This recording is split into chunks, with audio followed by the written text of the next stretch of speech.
Barangay Love Stories. Love Stories. May mga bagay na hindi na dapat pag-uusapan, pero may mga bagay na kailangang pinag-uusapan. Maraming maling akala ang nabubuo kapag hindi nag-uusap ang dalawang panig. Ikaw kapuso, masasabi mo bang nagbago ang isang tao nang hindi mo nalalaman kung ano ang dahilan ng sinasabi mong pagbabago niya? Dear Papa Dudut, ako po si Soledad. Pero ang itawag sa akin ng marami at ng inyong programa ay Sol. Ngayong taon po ay ipagdiriwang ko na ang unang taon ng aking pagiging senior citizen. Opo, 61 na po ako ngayon at nung isang taon lamang po ako ay nag-60 years old. At nung isang taon lang din nangyari ang kwentong ibabahagi ko sa inyo. Kwento po ito ng buhay ko o kwento ng love life ko. Pasensya ka na Papa Dudut, nasa edad kong ito ay love life pa ako. Ang pangalan po ng aking asawa ay si Maurice. Mas matanda po siya sa akin, 64 years old na po siya ngayon.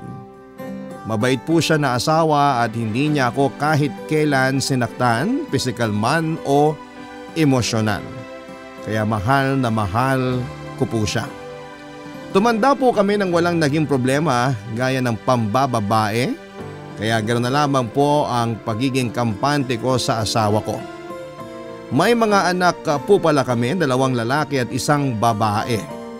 Lahat sila ay nakabukod, 10 taon na ang nakalipas dahil may mga asawa na din. Dumadalaw-dalaw na lamang sila paminsan-minsan, kaya kami na lamang po ni Maurice ang nasa bahay. Papadudot kung kailan po solong-solo namin ang bahay ay saka naman po para kaming nag-retreat. Napakasolemn po ng samahan namin. Kwentuhan na lang po ganon. Naisip ko na siguro ganon talaga pag tumatanda na. May mga bagay na nababawasan nating ginagawa. Mas gusto na lamang na parang BFF na lamang. Pero ganon pa man ay syempre hindi ko pa din inaalis ang responsibilidad ko sa kanya bilang isang asawa. Kaya masasabi ko na masaya naman po kami sa kung ano ang meron kami sa ngayon.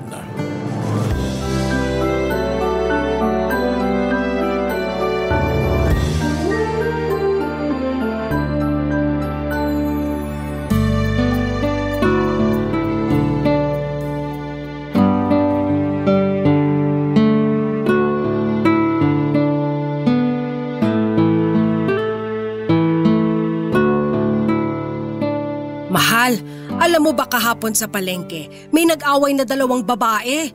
Muntik nang magsabunutan. Nakikinig ka ba? Ayun nga, grabe wala man lang umawat. Pasugod na yung isa at sasabunutan na yung kaaway. Grabe ang mga tao sa palengke, parang walang pakialam. Umawat ka ba? Ha? Hindi. Di isa ka sa mga walang pakialam. Hindi naman, may rason naman ako kaya hindi ako umawat. Ano? 2 basket kasi ang bit-bit ko kaya hindi ko sila maawat. Pwede mo namang ilapag muna. Sandali nga, ako ba ang nakipag-away? Bakit parang ako ang may kasalanan? Kasi pwede mo din namang isipin na may kanya-kanyang dahilan yung mga tao kaya hindi sila umaawat. Huwag kang judgmental. Ano ang dahilan nila para magkusyoso? Ikaw, anong dahilan mo? Bakit ka nanonood? Ito naman Huwag ka na nga kumontra. Ay naku, iba na nga lang ang ikukwento ko. O eto na nga. Kahapon habang pauwi, nakasalubong ko si Maring Maya. Alam mo ba na aalis na pala siya? Bakit ko naman malalaman yan? Hindi naman ako tsismoso. Sobra ka naman. Parang sinasabi mong tsismosa ako. Anyway, ayun nga. Pupunta na daw ng Norway. Uy, nakikinig ka ba? Oo. Ayun na nga, pupunta na pala siyang Norway kasi pinitisyon siya ng boyfriend niya. Alam mo, minsan naguguluhan ako kay Maring Maya. Dati may boyfriend yun na Hapon eh. Hoy! Nakikinig ka ba? Oo nga. O anong sinasabi ko? Si Maring Maya may boyfriend na Hapon na nasa Norway. Hindi. Ayan, hindi kasi nakikinig eh. Mamaya mali ang masabi mo sa iba. Bakit ko naman sasabihin sa iba? Buhay ni Maya yan. Malay mo, may magtanong. Ano bang sinasabi mo? Sino magtatanong? Aba, hindi natin alam. Teka nga, wala naman akong pakialam kahit mag-asawa pa ng taga Mars o Pluto yang si Maya. Buhay niya yun. Kung saan siya maligaya, hayaan mo siya. Hindi naman ako kumukontra. Natutuwa nga ako para sa kanya. Nagtataka lang ako. Ano kaya nangyari sa dating boyfriend niyang Hapon? Natutuwa ka niyan, ha? Oo, bakit? Pero may iba kang iniisip tungkol sa kanya. Ano naman? Anong ano naman? Hinahanap mo yung dating boyfriend niya na Hapon. Ito naman? Nakaitanong ko lang naman. Wala kang ibig sabihin? Wala. Iniisip ko lang kung niloko ba nung Hapon si Maya o si Maya ang nagloko. Hoy Sol, pang-chichismis na yan. Tayong dalawa lang naman ang nandito. Ang chismis, yung madami kami tapos pinag-uusapan namin ang buhay ng iba. Kese hodang ako lang o marami kang kausap. Pang-chichismis pa din yung pag-usapan at pagdudahan ang buhay ng ibang tao. Masyado ka naman. Bakit ba parang kanina pa parang ibang timpla mo? May problema ba? Problema? Wala. Pagod lang ako. Magpahinga ka naman kasi minsan. Puro ka trabaho eh. Magkape ka na nga lang. Ito oh. Mahal. Mahal! Mahal! Aray ko! Napaso tuloy ako. Ano ba yun? Wala ka bang napapansin sa akin? Pumayat ka. Hindi ah. Same pa rin yung tabako. Tingnan mo ako mabuti. Bagong ligo ka. Nakakainis ka. Pawis tuno. Tingnan mo kasi mabuti. Alam mo, wag mo na akong pahirapan. Ano ba yun? Sirit na. May pasirit-sirit ka pa dyan. Ano ka, teenager? Ano nga, sirit ka na. Sabihin mo na. Ayoko, sabihin mo muna sirit. Ay, sirit. Hindi mo ba napansin itong bagong duster ko? Bago yan? Pareho lang naman ang ibang duster mo. Bakit hindi mo subukang iba naman ang isuot mo? Nakasanayan ko na to, dito na ako hiyang. So wala kang balak mag-iba ng itsura? Yun parang dati. Ay, napaglumaan ko na yung ganong itsura. Ay, kung yan ang gusto mo, bahala ka. Hindi ko maintindihan si Morris ng araw na yon, Papa Dudut. Parang wala siyang gana. Pati pananamit ko ay may nasasabi siya. Medyo nainis ako sa kanya pero aalis naman siya kaya pinalampas ko na lamang para walang gulo. Nagtatrabaho pa din pala si Morris hanggang ngayon, Papa Dudut. In-extend niya ang retirement niya ng 5 years pa. Okay naman sa kumpanya nila kasi matagal na naman siya doon at isa pa ay may posisyon din naman siya. Kaya yung papalit sa kanya ay parang assistant niya para maituro niya lahat ng kailangang malaman. Kaya naiintindihan ko kung bakit parang walang gana si Morris. Dahil nga sa pagod, mabuti na nga lang at hindi siya nagkakasakit. Hindi ko naman siya pinababayaan sa mga kailangan niya at sa pagkain. Lalo na kapag weekend at nandun siya sa bahay. Actually, Sunday lang siya natitigil ng buong araw sa bahay. Pag Saturday kasi umaalis siya matapos mananghalian. May mga inaayos daw siya. Pero isang beses, araw ng linggo, ay may nag-doorbell sa bahay at palabas na sana ako pero nadinig ko na binuksan na ni Morris ang pinto. Dahil nandun na si Morris ay babalik na sana ako sa kusina pero nadinig ko na parang kausap ni Morris ang nasa may pinto. Kaya lumabas ako para silipin kung sino. Nagulat ako nang makita kong yayakap kay Morris ang babae. Siguro ay nasa edad 20 pataas siya at maganda. Napasigaw ako sa mga nakita ko kaya kaagad na sinabi ni Morris na hindi niya kilala ang babae. Nagulat din ang babae sa akin at saka nagsorry. Saka sinabi na maling bahay daw ata ang napuntahan niya. Baka sa kabilang bahay daw. Saka siya nagmamadaling umalis. Pumasok na kami at hindi na pinansin ang nangyari. Pero syempre gusto ko naman na mag-osyoso, Papa Dudut.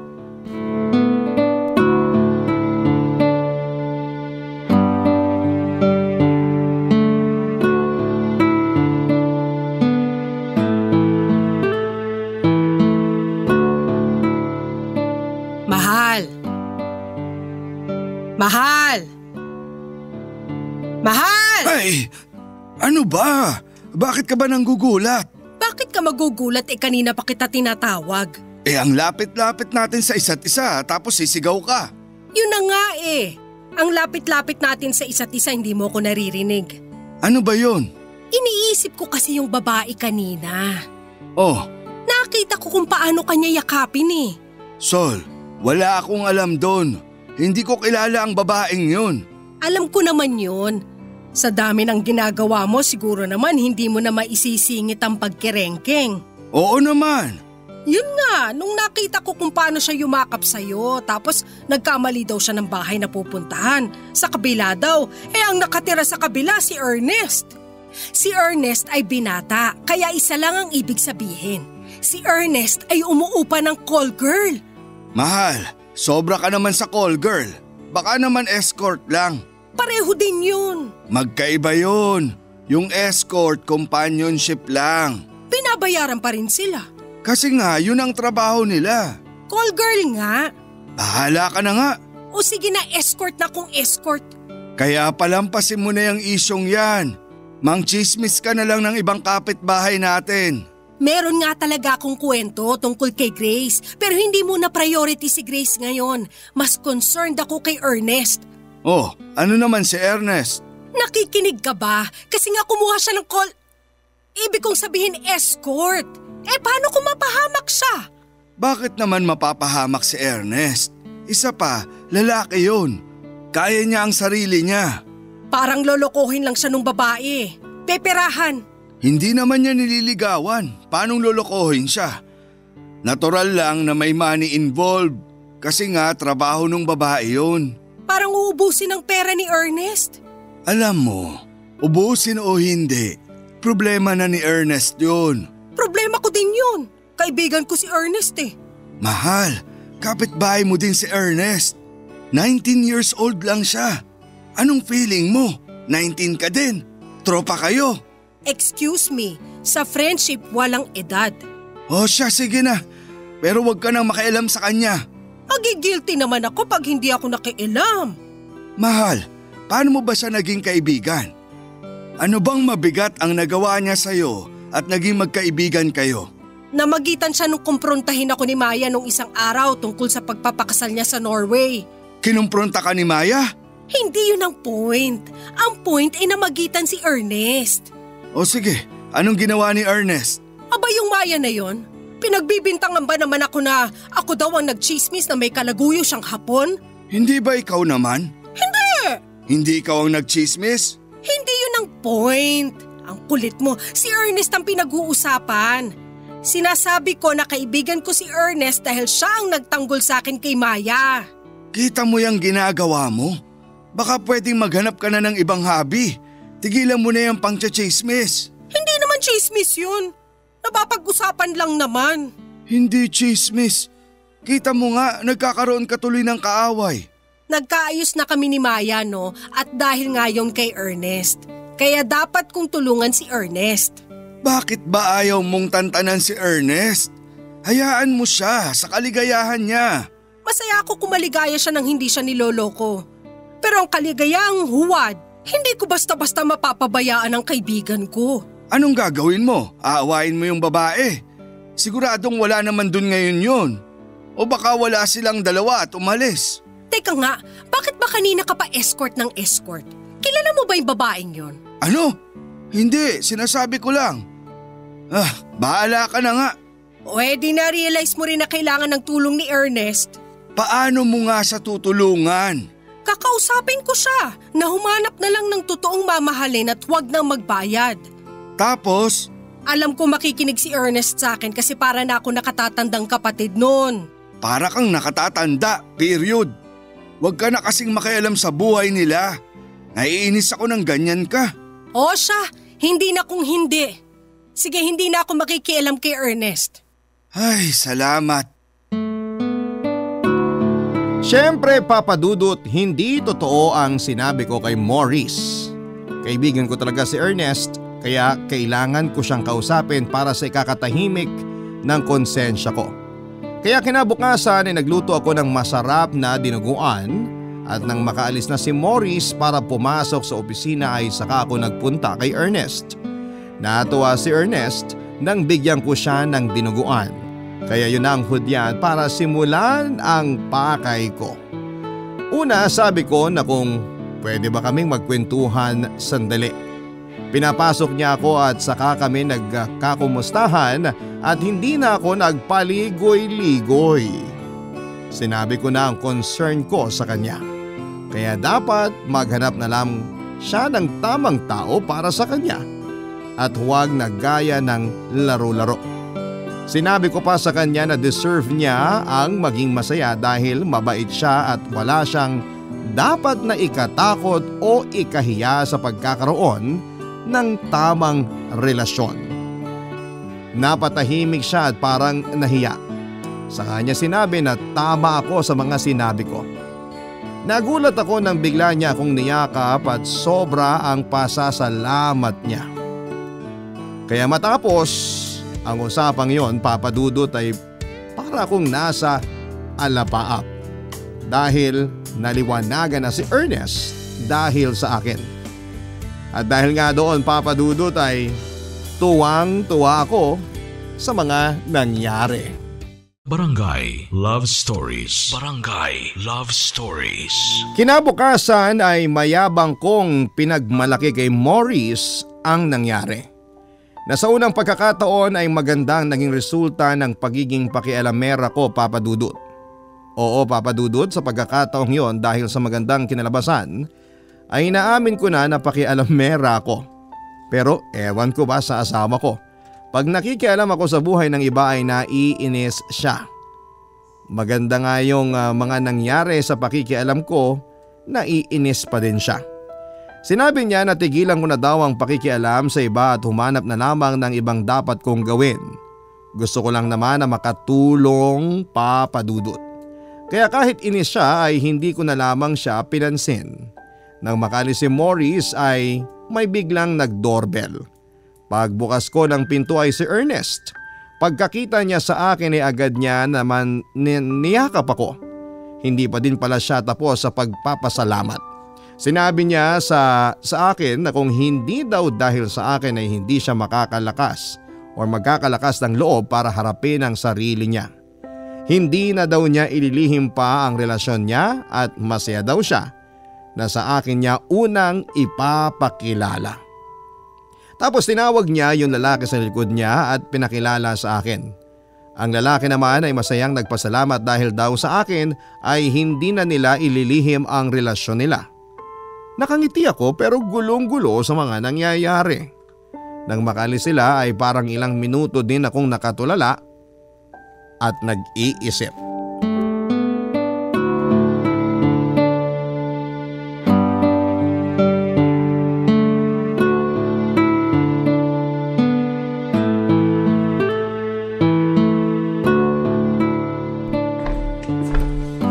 May kailangan ka pa ba? Wala na. Magbabasa na lang ako nitong pocketbook, pampaantok. Sige, hihiga na rin ako. Matulog ka na. Hihiga lang ako, magkwentuhan muna tayo. Magbabasa nga ako. Paano tayo magkakwentuhan? Kaya nga wag ka na muna magbasa. Ang haba ng oras kanina, bakit hindi ka pa kanina nakipagkwentuhan? Teka, oo nga no. Ngayon ko lang na-realize na buong hapon mula nung dumating ako, wala kang chismis. Ayan ka na naman sa salitang chismis. Hindi nga ako chismosa. Mapag-obserba lang ako. O siya, mapag-obserba na kung mapag-obserba. Oh, bakit nga wala kang kinuwentong bagong obserbasyon kanina? Nag-iisip kasi ako. Actually, buong araw ako nag-iisip. Tungkol sa? Kay Ernest. Ano ba naman, Sol? Tantanan mo na si Ernest. Kawawa naman yung tao, ilang araw mo nang pinupulutan. Bibig naman nito. Wala naman akong sinasabing masama tungkol sa kanya. Sa katunayan, sobrang ang pasasalamat niya sa akin hanggang kaninang umaga. Pumunta pa siya rito para magpasalamat.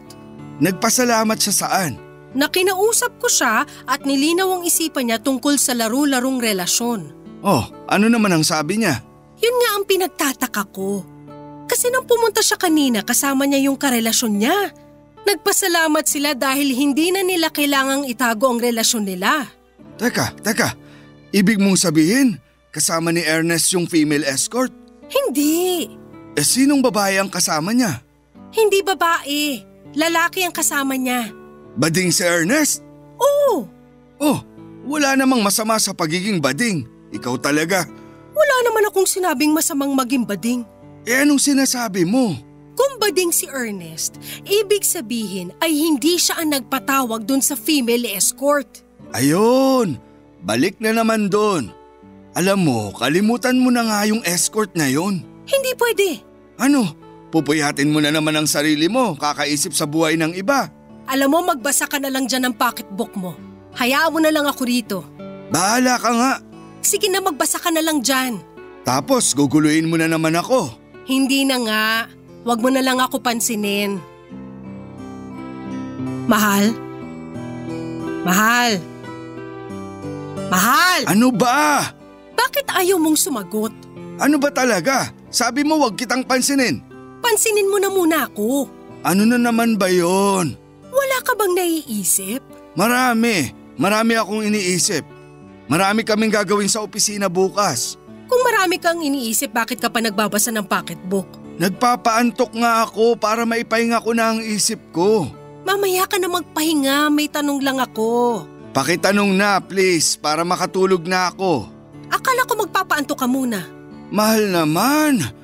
Oh, inaantok na ako. Okay na ba? Maya-maya ka na matulog. Pwede ba itanong mo na ang itatanong mo para tapos na? Yun nga. Kung hindi pala si Ernest ang pinuntahan ng babaeng escort, sino kaya? Hindi ko alam. Malay mo si Manggorio. Ano ka ba? Magna 90 years old na si Manggorio. Oh, bakit? Hindi ba pwede kahit matanda na? Imposible yan. Okay na, matutulog na ako.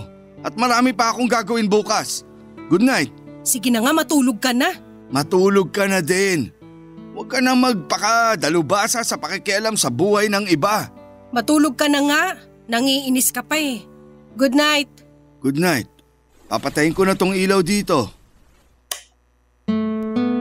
Papadudot kahit na ilang minuto ng tulog si Morris ay gising na gising pa din ang diwa ko. Iniisip ko pa din kung sino ba talaga ang pakay ng babaeng yon at nagkakamali siya ng address. Habang inaalala ko lahat ng kapitbahay namin ay bigla akong nakadinig ng pagtawa kay Morris habang natutulog. Nananaginip siya, Papadudot. Pinakinggan ko kung ano ang sasabihin pero wala naman. Puro tawa lamang siya at parang may kaharutan siya sa kanyang panaginip. Saka ako napag-isip-isip na ang tagal na naming hindi naghaharutan ni Morris. Ang tagal na naming hindi tumatawa ng ganon. Kung hindi ako ang nasa panaginip niya ay sino?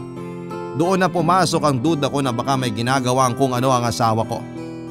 Saka bakit parang iniiwasan niya ang usapan tungkol sa female escort na yon? Pinilit kong huwag isipin pero pilit akong kinakalabit ng marites side ko. Ewan ko ba kung bakit bigla kong inabot ang cellphone ni Morris sa bedside table at nakialam ako. Wala siyang password, Papadudot, kaya na-guilty ako dahil malaki ang tiwala niya sa akin na hindi ko pakikialamanan ng cellphone niya. Pero ayaw talaga akong tantanan ng pagiging marites ko kaya nakialam na rin ako. Nag-scroll ako sa phone book niya at kilala ko lahat ng nandun maliban sa isang numero na ang pangalan ay Brother Bebot.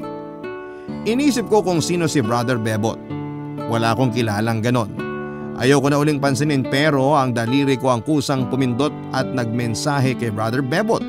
Wala naman ako ibang sinabi kundi hi, yun lang naman po. Ilalapag ko ng bigla nang nag-vibrate ang cellphone.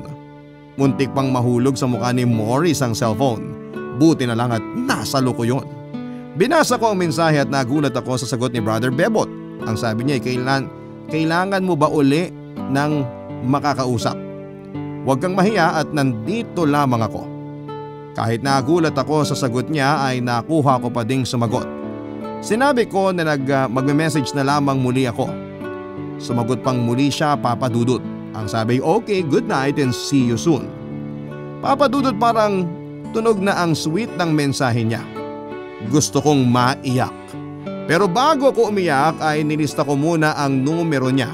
Saka na ako umiyak ng tahimik, Papa Dudut.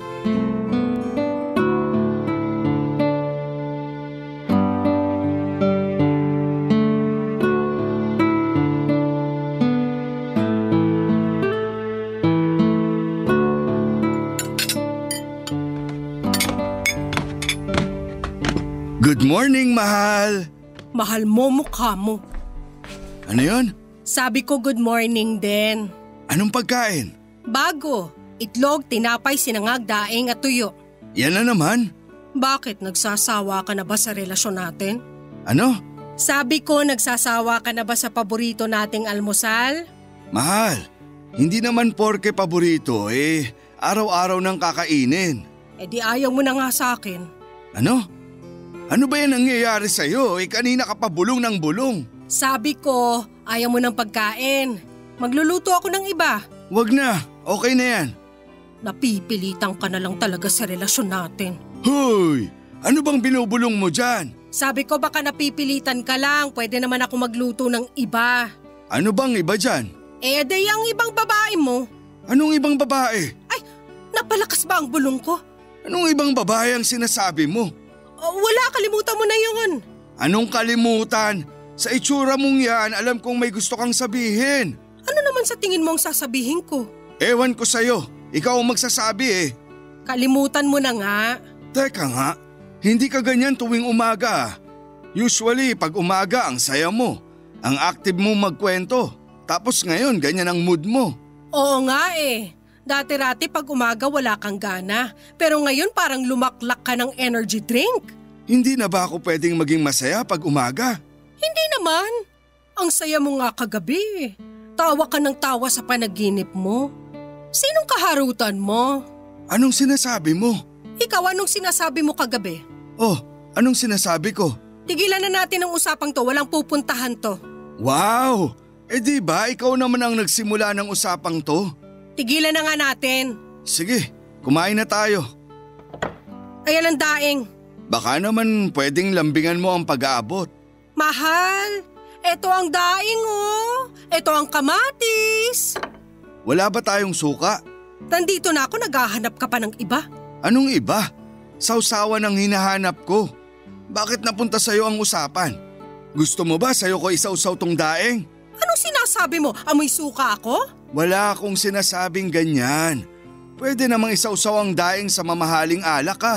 Ayan ang hirap sa'yo Seryosong usapan dadaanin mo sa biro. Alam mo, diretsahin mo na ako. Ano bang pinagkakaganyan mo? Kalimutan mo na. Sige, kakalimutan ko. Pero ikaw, lagi mong aalalahanin. Kasi nga wag na nating pag-usapan. O ayan na ang suka. Salamat. Pengi din ako ng kamatis. Dala-dalawang gusto, hindi makontento sa isa. Mahal, please naman. Diretsuin mo na nga yung pinagkakaganyan mo. Dahil ba sa pagtawa ko sa panaginip? Bakit ikaw? Pag nagsasalita ka habang natutulog, halos naikwento mo na ang bawat buhay ng mga kapitbahay natin. Nagalit ba ako? Iba yon. Aber, anong pinagkaiba ng panaginip mo sa panaginip ko? Ako nagsasalita, ikaw tumatawa. Mahal, matapos mong ikwento ang tungkol sa buhay ng bawat kapitbahay sa panaginip mo, ang laging ending ng kwento mo halakhak. Iba yung halakhak sa maharot na tawa. O siya, iba na akong iba. Kung may aaminin ka, aminin mo na. Sige, aaminin ko na. Kaya ako masaya ngayon kasi may matatanggap akong bonus. Pero kalimutan na natin yon kasi malilate na ako. Aalis na ako. Ano to, hindi ka man lang kakain? Kung hinayaan mo ko kanina, siguro tapos na akong kumain. Sa opisina na ako mag-aalmusal. Late na ako. Papa Dudut, alam ko na nagalit sa akin si Maurice, pero gusto ko lang namang malaman ang katotohanan. Ang dami na kasing sunod-sunod na mga pangyayari, lalo na si Brother Bebot, kung sino man siya. Okay lang sana yung tanong na kailangan mo ba uli ng makipag-usap, pero noong sinundan pa ng huwag kang mahiya at nandito labang ako ay iba na ang pakinggan yon para sa akin. Isa pa, brother siya pero bebot siya. Kaya siguradong ginagamit niya lamang na alias ang brother para hindi ko malaman. Papa Dudut, gulong-gulo talaga ako at ayokong masirang relasyon namin ng asawa ko, pero paano? Hindi na si Marites ang nag-uutos sa akin na magduda kundi ang sarili ko ng instinct. Pero nagigilty din ako sa ginawa ko. Wala pa naman akong konkretong pruweba ay masyado ko nang dinidiin ang asawa ko. Kaya isa lang ang dapat kong gawin, ang alamin ang katotohanan para matapos na ang lahat ng iniisip ko. Barangay Love Stories. Barangay Love Stories. Nang araw din na yon, Papa Dudut, ay gagawin ko ang isang misyon. Ang patunayan na mali ako. Pagkaalis ni Maurice ay agad akong pumunta kay Ernest para hingin ang tulong nito. Kung iniisip niyo po na pagseselosin ko din si Maurice, ay hindi po yan ang gagawin ko. Kinausap ko po si Ernest para i-message ang numero ni Brother Bebot. Kung tamang hinala ko ay numero yon ng Lady Escort, at kung siya ngayon ay siguradong pupunta siya kay Ernest. Sabi ko kay Ernest, magpakilala siya tapos sabihin niya na gusto niya ng kausap. Papa Dudut, sumagot kaagad si brother. Tinanong kong taga saan ba si Ernest. Nang sabihin ni Ernest ang address niya ay nagulat kami nang sabihin ni Brother Bebot na kapitbahay pala ni Ernest si Maurice. Pero madalas na sa labas sila nakikita ni Maurice at paminsan-minsan lang daw siya nakakapunta sa bahay ni Maurice pag wala daw ang asawa nito. Papa Dudut, confirmed, nagtataksil nga si Maurice sa akin. Kailangan ko na lang patunayan ay kung ang escort na si Brother Bebot at ang babaeng unang nagpunta sa bahay ay iisang tao. Nagset si Ernest ng araw at pumayag si so-called Brother Bebot na magkita sila ni Ernest. Pero ang hindi niya alam ay ako ang haharap sa misteryosong si Brother Bebot na yon. Dahil ayokong makahalata si Maurice sa plano ko ay kailangan kong ayusin kaagad ang tampuhan namin. Papa Dudut.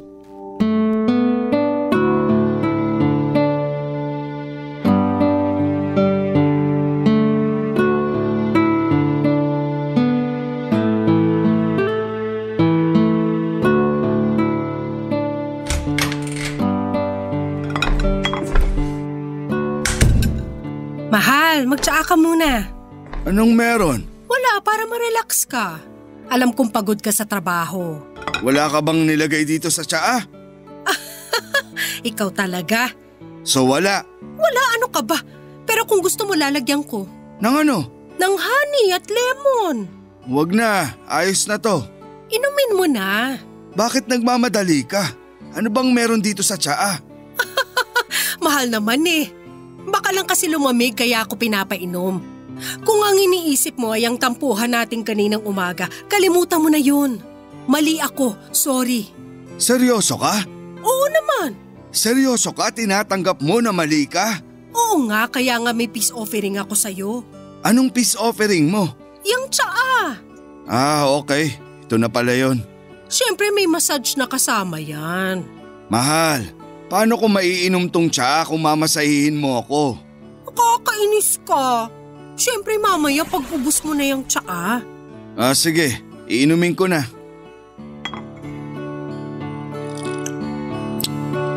Masarap ba? Binili ko kay Dondon yan. Dala niya galing Italy. Tsaa lang, bumili ka pa ng mahal. Okay lang naman ako sa mga tsaa sa grocery. Mura lang yan, siyempre natawaran ko. Pero masarap siya ha. Nakaka-relax daw yan. Pero mas marerelax ako pag may masahe. Ay oo naman. Sige basta pagkaubos mo niyan. Oh sige na mahal. Anong catch?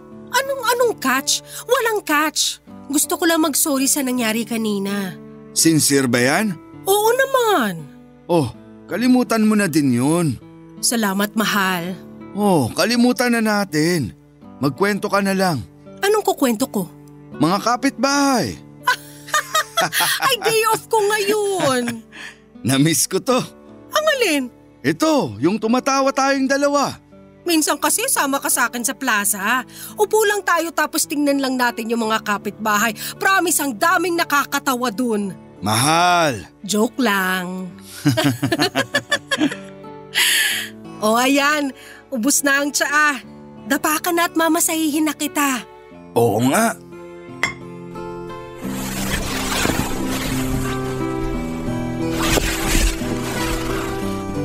Naku, ang dami mong lamig. Pero nagiinit naman. Dahil sa tsaa? Hindi. Gusto mo lakasan ko ang aircon? Hindi din. Ikaw talaga, pilyo ka. Mag-relax ka na nga lang dyan. Salamat, mahal ha. Saan? Sa lahat. Huwag kang ang pasente dyan. Basta, salamat. At tandaan mo, mahal kita. Pasensya na kung may mga pagkukulang ako. Mahal. Oh, Akala ko ikaw ang nakatulog sa pagmamasahe eh. pikit ka na dyan, mahal, para mamasahin na kita ng diretso. Sige. Ayan, dyan. Masakit dyan. Yan, dyan nga.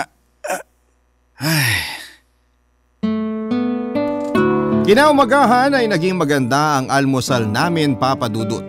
Hindi naman sa niloloko ko ang asawa ko, ayaw ko lang makahalata siya sa gagawin ko.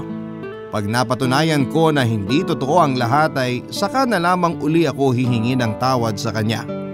Basta ang importante ay makausap ko ang ugat ng lahat ng pagdududa ko. Siya lang ang makapagbibigay ng liwanag sa gumugulong isipan ko.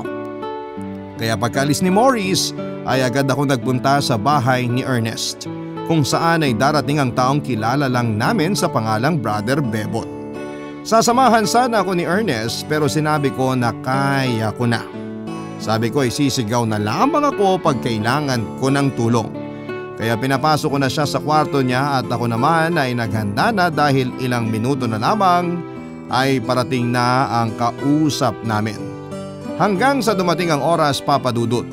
Tumunog ang doorbell at nakaupo lamang ako at sumigaw ng tuloy. Nadinig kong bumukas ang pinto. Laking gulat ko, Papa Dudut, nang pumasok ang isang lalaki. Sabi ko pa nga na hindi kami bibili ng kung anong binebenta niya. Kasi nakapolo siya na puti at mukhang salesman. Sabi niya na hinahanap daw niya si Ernest. May usapan daw sila. Kinabahan ako, Papa Dudut, kaya tinanong ko kung siya ba si Brother Bebot. At halos bumagsak ang langit sa akin nang kumpirmahin niya na siya nga si Brother Bebot. Hindi ako makapaniwala bakit nakikipagkita sa isang lalaki ang asawa ko. Dineretso ko siya at tinanong ko kung male escort ba siya. Gulat na gulat si Brother Bebot sa tanong ko. Tinanong niya kung ako ba ang asawa ni Ernest. Sinabi ko na hindi at kaibigan lamang ako. Saka sinabi ni Brother Bebot na kinontak siya ni Ernest magpapatulong tungkol sa problema nilang mag-asawa. Sabi ko ay walang asawa si Ernest. Naguluhan ako sa mga sinabi niya at sinabi pa niya na akala niya kaya siya kinontak ni Ernest dahil may problema ito sa relasyon nilang mag-asawa dahil magkakilala sila ni Morris at inisip niya na si Morris ang nagbigay ng number niya. Lalo ako naguluhan. Tinanong ko kung sino ba siya, sa kanya sinabi na isa siyang spiritual at marriage counselor. Nanigas ang pangako at inamin na ako ang asawa ni Morris. Medyo napatras din si Brother Bebot nang malaman niya yon. Pero dahil nandun na rin daw ay sasabihin na niya ang katotohanan.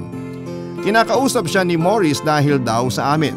Dahil nga daw parang wala na akong oras sa kanya dahil puro kwentong kapitbahay na lamang lagi ang topic namin. Namimiss daw ni Morris ang dating ako na maalalahanin, pati na ang pananamit ko daw ay parang ayaw ko nang mag-ayos para sa kanya. Napahiya ako sa mga nalaman ko. Sinabi pa ni Brother Bebot na ayaw muna ang ipakiusap ako ni Morris sa kanya. Gusto daw muna ni Morris na ihanda ako bago iharap kay Brother Bebot para hindi daw ako magalit at dinadala ko siya sa isang marriage counselor. Papa Dudut, bago umalis si Brother Bebot ay pinayuhan niya ako na ibalik ang dating ako. Mula noong magkakilala kami ni Morris ay sobrang napahiya ako sa mga sinabi niya. Hindi ako napahiya sa kanya kundi napahiya ako sa sarili ko dahil lahat ng sinabi niya ay totoo. Buong araw akong nakatulala at ang sabi ko ay kailangan kong bumawi sa mga pagkukulang ko sa asawa ko. Kaya kinagabihan ay nagluto ako ng ibang putahe at hindi na tuyo o dilis, Papa Dudut.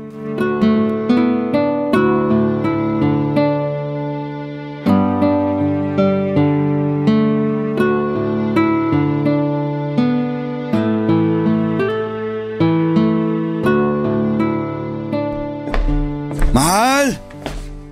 Mahal! Mahal, nasan ka? Punta ka na sa dining room, susunod na ako. Okay. Mahal! Ano to? Ang alin? Itong mesa. Bakit ganito ang setup? Nawalan ba ng kuryente kanina? Bakit may kandila? Hi, handsome. Mahal! Bakit? Bakit ganyan ang suot mo? Ayaw mo ba? Hindi, gusto ko.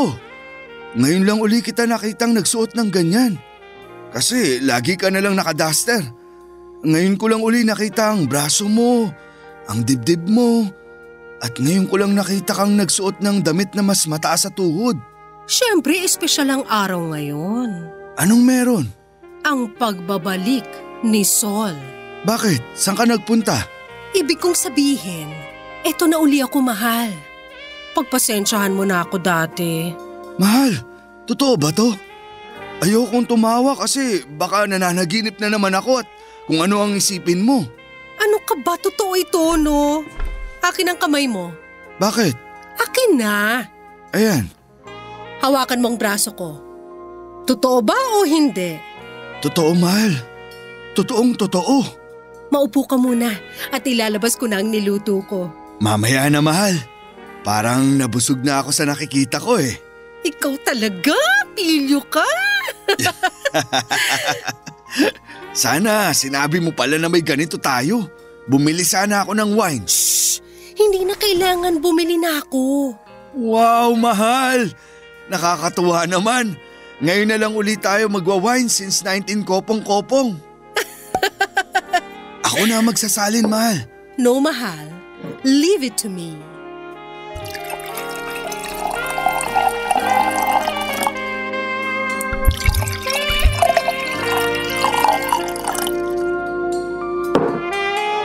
Mahal, ano ba ang nakain mo?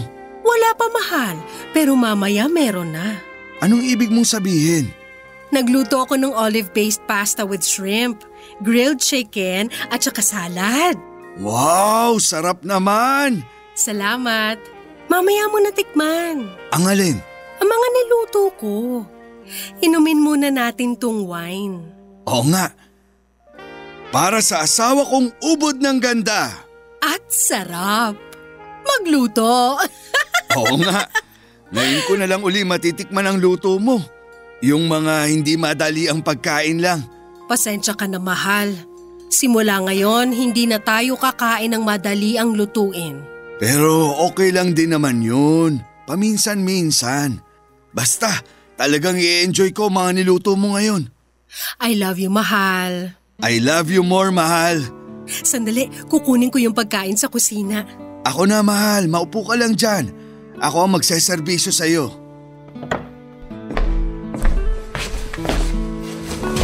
Wow, mahal! Grabe naman to! Nakaset up na din pala ang plate. Parang pang sosyal na restaurant ah. Para mukhang masarap tignan. Hindi lang masarap tingnan. Alam kong masarap to. Dahil masarap ka naman talagang magluto eh. Bon appétit, madame. Merci, monsieur.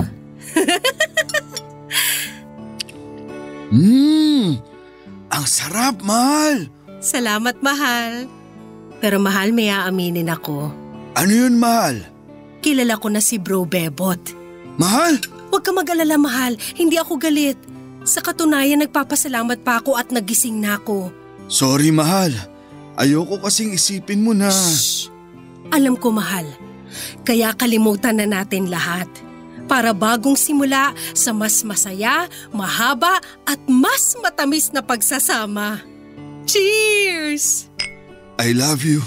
Pero mahal, saan kaya talaga papunta yung naligaw na female escort? Mahal! Joke lang! Kain na tayo!